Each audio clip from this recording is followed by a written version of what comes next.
Yes? How long does it take you to write How long does it take me to write a book? A whole book from beginning to end? Usually if I'm really good about it and I don't do anything else like come out and talk to kids and dance around, I can usually write a book in about 3 to 4 months. My very first book, Seeds of Time, that I showed you, that took me a whole year to write. Yes? You? No. This boy right here. You. So why did you make a lot of stories that has going into back on time or something like adventurous? That's a good question. Okay, there's kind of two questions there. I wrote stories about going back in time because I'm really interested about what the world was like. Right now, you guys don't have the feeling that you are making history. You don't have that feeling, right? It doesn't feel like history. It just feels like you're sitting here talking to me, right? But you are actually making history. This is history. And in 10 years, you're going to look back on this and say, who was that weird person that was walking around with the funny tights and the, who was she? I remember, oh, she was that New York Times best-selling author. Okay, so that's the first part of the question. I like the idea that we can take kids from today and give them a chance to see what life was like in the past. And I'm really, really fond of history. And I like history told well. And as to the adventure story part, I just think I like to read a good adventure, so that's why I wrote one.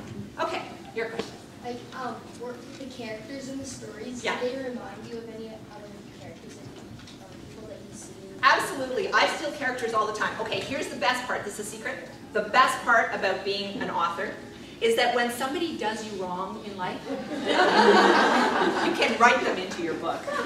And then you can kill them in a bloodthirsty way. You can give them the world's worst diarrhea. You can make them throw up in front of their girlfriend. It's a good thing. So yes, sometimes I mean, all kidding aside, what I try to do is I try to make my books as interesting as possible, and so I use characters that I meet in real life. I am a writer. I make my living as a writer. Therefore, I have to tell you, I have extremely weird friends. Extremely weird. I am the most normal of anyone I know. And so the truth is that I meet a lot of wild and weird people, and it's a lot of fun to write them. Okay, I'm going to take one more question, and then we're going to have plenty of time for questions afterwards. Okay, your question. How many times did you try to publish a book? Oh, you're asking me about my rejection letters, right?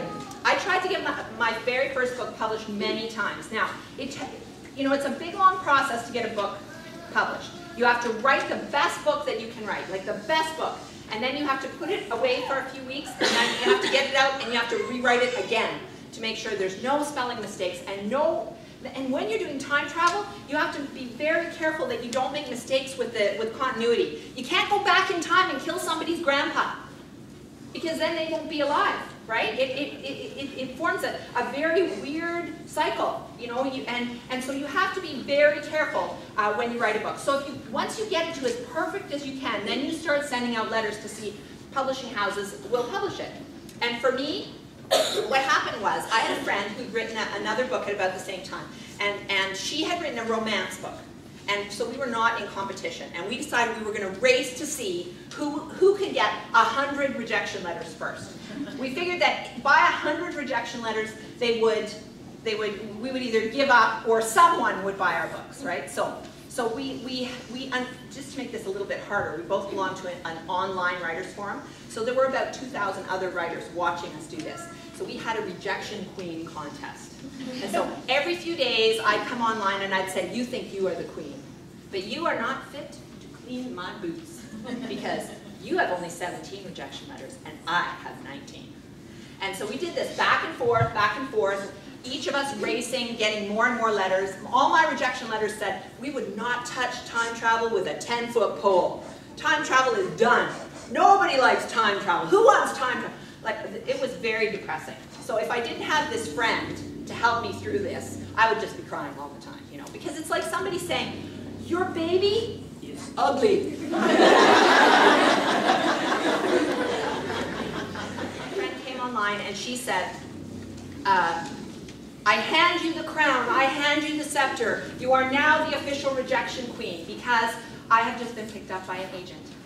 And I was so happy for her because she'd sold her book, and you know, she's interested in an agent in selling her book, and it was very good news. And so a bunch of other people came on, and we were discussing who would be the next person to step in, because I was only at 24 rejections. I mean, I had a long way to go before 100. And that week, before I had time to decide who was going to compete with me again, a publisher called me and said that he wanted to take my book. So I was at 26 rejections by the time the book got picked up. And when he called me, I had to spend a weekend screaming. And then once I recovered, I called him back and I said, "Are you crazy? Why do you want my book? But this is about time travel." And he said, "Kids love time travel." And that was his answer. So it's just a question of keeping trying. So if you have something that's worth it, you just have to keep trying, keep at it, keep practicing, and you can get there. You really can. So it was 26 rejections. But that was not for this book. This is my Walk Through a Window, I think, is my 5th published book. My newest book is Facing Fire.